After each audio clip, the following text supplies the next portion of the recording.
Okay mga kababayan, Chris Gulo po at welcome back po ulit dito sa ating YouTube channel. Okay, bago po ang lahat mga kababayan, mga ka-analyze, binabati ko po ang sambayan ng Pilipino. Saan man dako, sulok ko kayo ng mundo naroon ngayon. Happy Valentine's po mga kababayan. Pati ho yung ating mga katatay ho dyan dito sa Pilipinas. Ay congratulations at may dahilan na naman tayo para tumagay mamaya. Ingat din po ang lahat, especially ho rito sa Metro Manila, At medyo maulan ho ngayong araw ho na ito.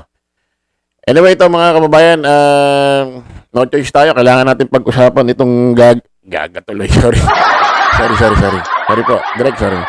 Wala ho tayong magagawa kundi pag-usapan ho itong kagalang-galang karespeto na wala man lang korupsyon sa katawan.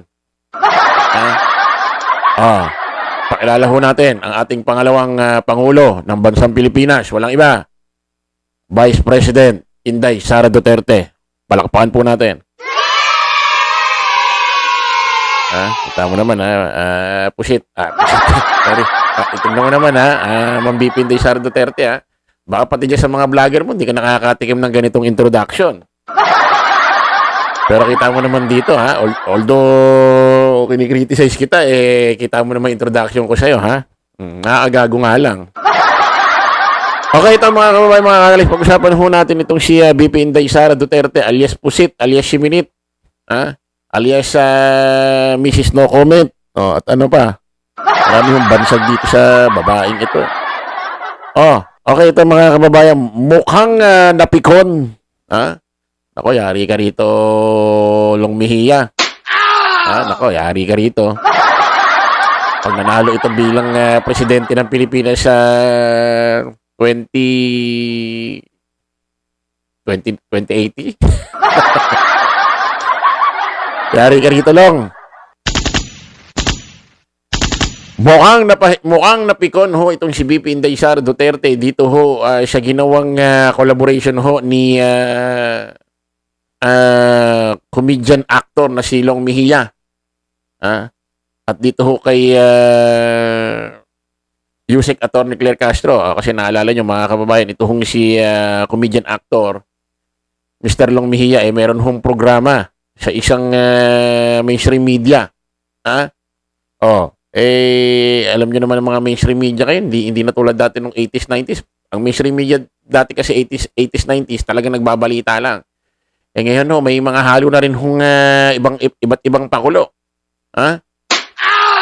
Itong si Long Mejia, artistang si Long Mejia, in-interview ho sa kanyang programa, itong si Yusek Atty. Claire Castro. At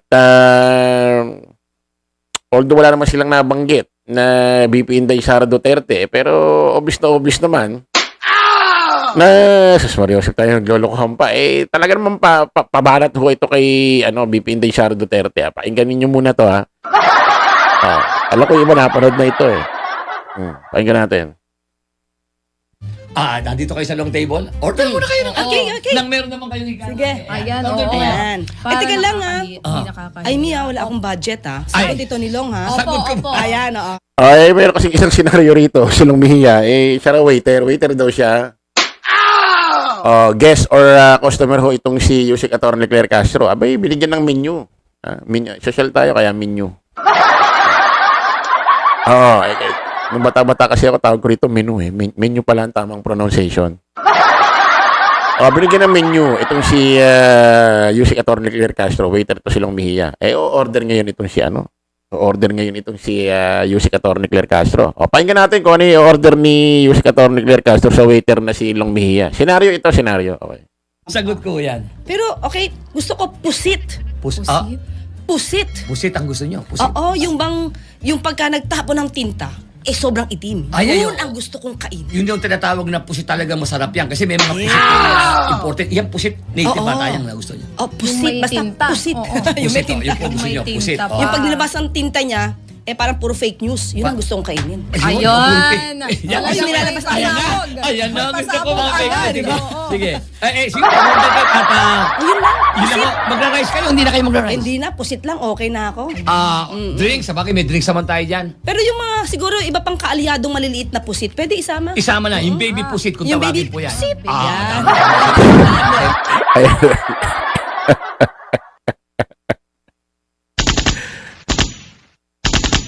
Ayan ho, yung isa sa mga naging senaryo doon ho sa ganun pag-interview ni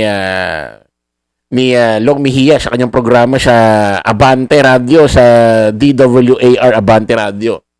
Nagkaroon ng senaryo rito, pina-order niya si Jose Leclerc Castro. Umorder siya ng inihaw na pusit. Yung tipong nagsasabog daw ng mga tinta, ng mga ka-fake news yan.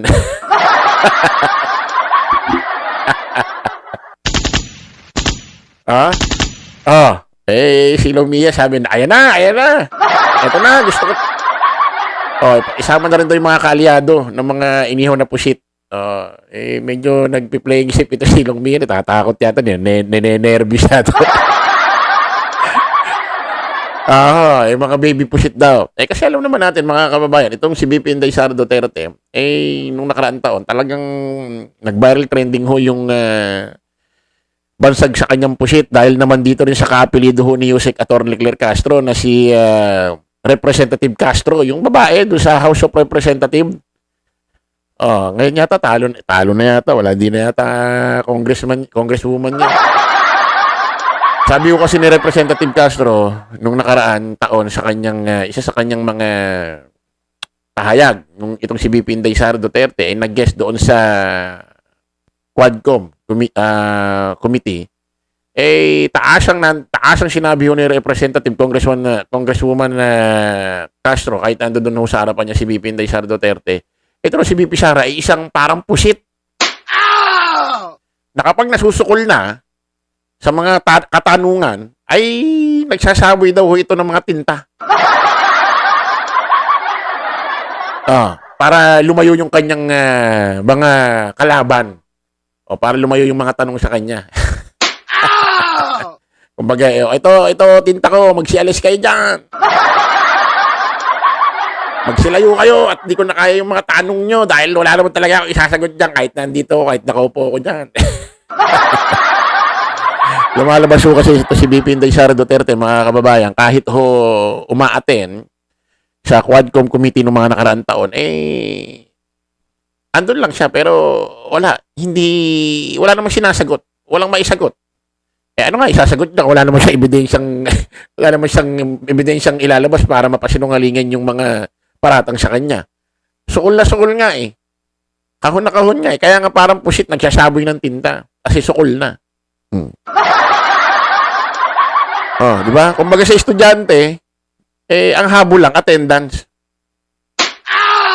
Attendance lang, masabing pumapasok lang. Pero pagdating sa eskwela, pagdating sa room, ay wala namang maisagot sa mga exam. Walang maisagot. Ano isasagot niya? Hindi naman nag-aral, hindi naman nag-review. Parang gano'n si BP Inday Sara Duterte. Umating lang na umatin doon sa mga hearing, pero wala namang maisagot. Masabi lang na hindi takot kasi umaatin siya. Yun lang. Ganun lang ang goal. Ito mga kababayan. Siyempre, alam niyo naman ng mga press reporter, minsan kaya nagkakasagutan ho itong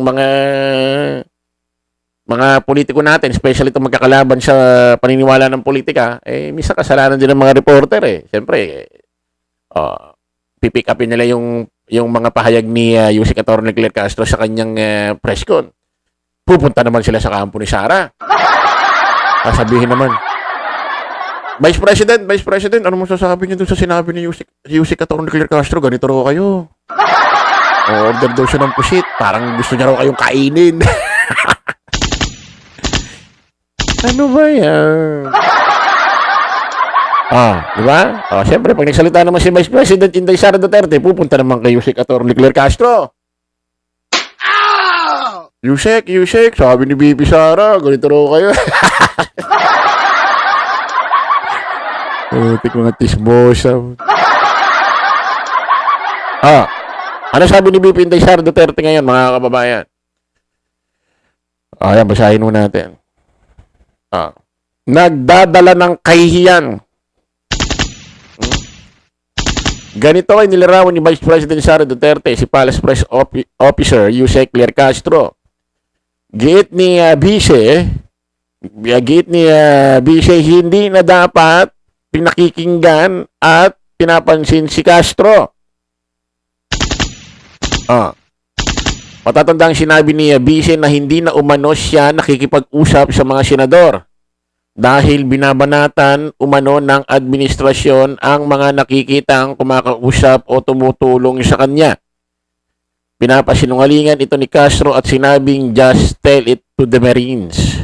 Kapag ganon yung nagsasalita at ganon yung sinasabi ng nagsasalita ay nagdadala siya ng kahiyan sa bayan natin. Anya. Ayan, sabi ho ni Vice President Inday Sara Duterte kay Castro, kay Yusek Claire Castro. Si Claire Castro, nagdadala yan ng kahiyan sa ating bayan. Dapat hindi na siya pinakikinggan at pinapansin. Walang kwenta, no? Kasi nung nakaraan ho, mga kababayan, ito si Vice President Inday Sara Duterte, may pahayag sa mga press na hindi daw siya nakikipag-usap sa mga senador. Kasi kapag may kinakausap daw siya ng senador at nalalaman ng administrasyon, nalalaman daw ni PBBM, babanatan daw ni PBBM or ng administrasyong Marcos, yung mga senador na kinakausap niya. Wow. Napakababaw ng no? Alam mo, napapansin siguro ito kay VP Inday Sara Duterte. May masabi lang kahit walang kakwenta, okay na no? No? May masabi lang kahit wala nang kakwenta-kwenta, no? May masabi lang. Kahit wala nang kakwenta-kwenta, okay na sa kanya. Huwag narapain kasi Yusek Atty. Claire Castro, mga kababayan, kasi nagdadala raw ng kahiyan sa Pilipinas or sa buong mundo. Sige nga, tingnan natin to. Sige nga. Pakinggan nga natin to, mga kababayan. Kung ito hindi nakakahiya, ito si Yusek Atty. Claire Castro to lang. Ayoko naman sinasabing lang na parang walang kwenta. Ibig sabihin, kung ikukumpara si Yusek Atty. Claire Castro sa isang vice president or president, walang kwenta. Mababa lang. Pero, yung sinasabi niya huwag na raw pakinggan si Yusek Atty. Claire Castro kasi nakakaya raw sa buong mundo. Kasi real talk tayo, VP Inday Sara Duterte. Kahit gaano kabobo ang isang politiko, or the way ng kanyang karakter, the way ng kanyang pananalita, kung kahit gaano kabobo, kahit gaano katanga, kung pinagtatanggol ka, kayo, para sa inyo, matalino yun. Pero kahit gaano katalino si Yusek Atty. Claire Castro, kung binabatikos kayo, binabara kayo, sinusopla kayo sa mga sinasabi nyo laban sa administrasyong Marcos at kay Pangulong Bongbong Marcos, kahit gaano katalino yan, bobo yan para sa inyo. Huwag tayong magloko-lokohan pa.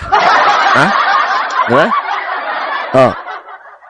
Nakakaya raw si Yusek Atty. Claire Castro pag nagbibigay ng pahayag. Pakinggan nga natin si VP Inday Sara Duterte bilang Vice President kung hindi nakakaya sa buong mundo. Pakinggan natin.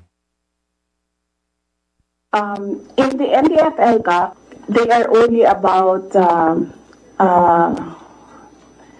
ano yung meaning ng LCAP? And local armed conflict. And local community armed conflict. And local, there, LCAP. Nakalimutan ko yung sagot ko. Sandali. I cannot explain. What? That you, as I said, Alam mo yung tinatanong na isang beauty contestant sa isang beauty pageant na tinanong ng question and answer tapos hindi alam yung isasagot, no? Parang gano'n. Ano ito? Putik ba? Parang, alam mo yun, parang kung nakikita mo, pinakikinggan mo siya sa personal, tapos ganito mga sagot, parang maano ka naman, what? Ano to? Vice President ba ito? Simple-simple ng mga tanong hindi niya masagot, tapos yung tinatalakay niya, hindi niya alam yung meaning. Ano to? Ito pa. Pakinggan nga natin kung hindi itong si Atty. Claire Castro talaga nakakaya sa buong mundo. Ha? Versus sa'yo. Pakinggan nga natin to. Oo. Pakinggan natin.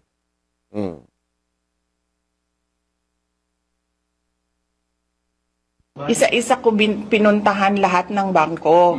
At tinanong ko sila isa-isa sa mga nakapangalan sa akin at yung mga accounts. Meron talagang mga accounts doon na hindi alam ng bangko, hindi ko rin alam, pero nandoon siya sa listahan. So, tinatanong ko yung bangko, bakit may ganito? Sabi nila baka non-existent talaga yan na mga accounts.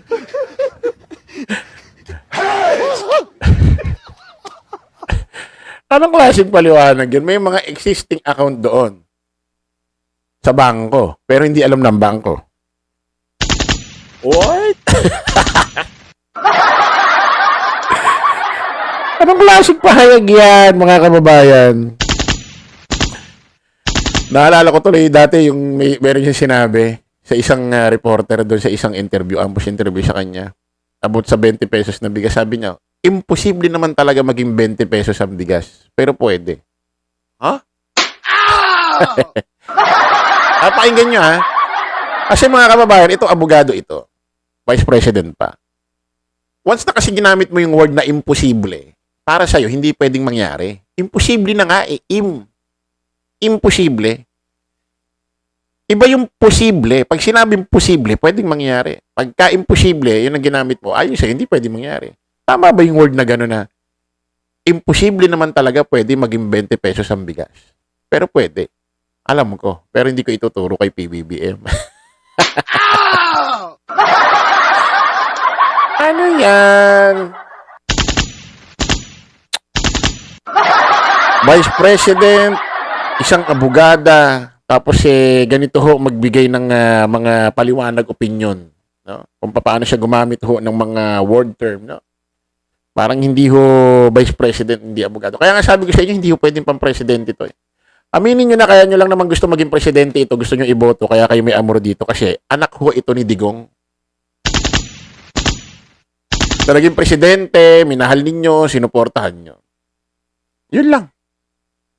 Pero without Digong, imposibleng gusto nyo maging presidente ito, yung ganitong datingan, paliwanag, ganitong mga tuwiran, ganito magbigay ng opinion, ganito magsalita. Hindi pang presidente ito. Aminin nyo na. Ha? Okay, kita-kita ulit tayo sa panibagong vlog. Bye-bye po.